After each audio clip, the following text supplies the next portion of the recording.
Magandang araw po sa ating lahat. Narito na ang update sa binabantayan natin na si Bagyong Aghon ngayong araw. At atin ding aalamin ang mga lugar na tatamaan nitong bagyo na nasa loob ngayon ng Philippine Area of Responsibility.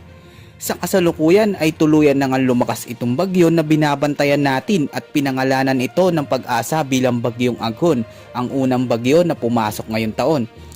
Sa pagkakataon na ito ay ating alamin sa satellite animation ang latest direction na tinatahak ni Tropical Cyclone Aghon. Ang sentro ng Tropical Cyclone Bagyong Aghon ay nasa layong 180 kilometers mula sa silangang bahagi ng Hinatuan, Surigao del Sur at may taglay na lakas ng hangin na aabot sa 55 kilometers per hour malapit sa kanyang sentro at may lakas ng pagbugso na aabot sa 55 kilometers per hour.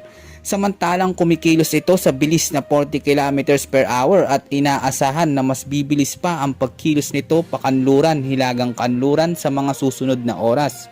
Base sa ating ginagamit na latest weather animation ay makikita ang malawak na pamumuo ng mga makakapal na kaulapan na siyang nagdadala na ng mga malalakas na pag-ulan at pagkidlat dito sa malaking bahagi ng Bicol at Visayas, partikular sa Eastern Samar, Leyte, Iloilo, Masbate, Cebu City at pati na rin sa buong Mindanao.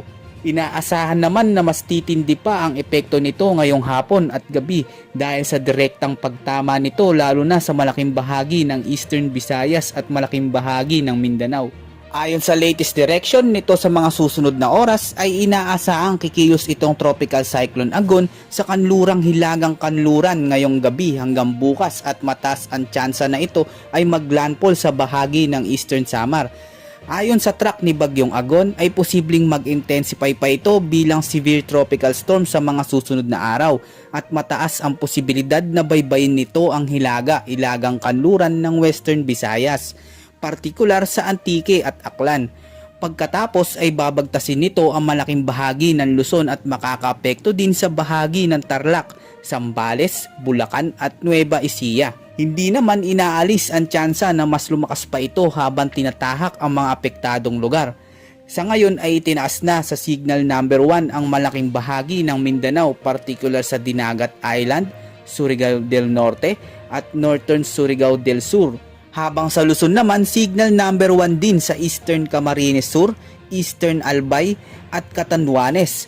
Asahan naman bukas na mas marami pa ang mga lugar na magkakaroon ng malalakas na pag-ulan na sinasamahan ng malalakas na pagkidlat dulot ng Bagyong Aghon sa kalupaan ng Cagayan, Isabela, Nueva Vizcaya at sa bahagi ng Ilocos Norte. Pinaahalahanan naman natin ang lahat na maging handa at alerto sa banta ng malakas na hangin at pagguho ng lupa dulot ng malalakas na pag-ulan na dala nitong si Bagyong Aghon sa ating bansa.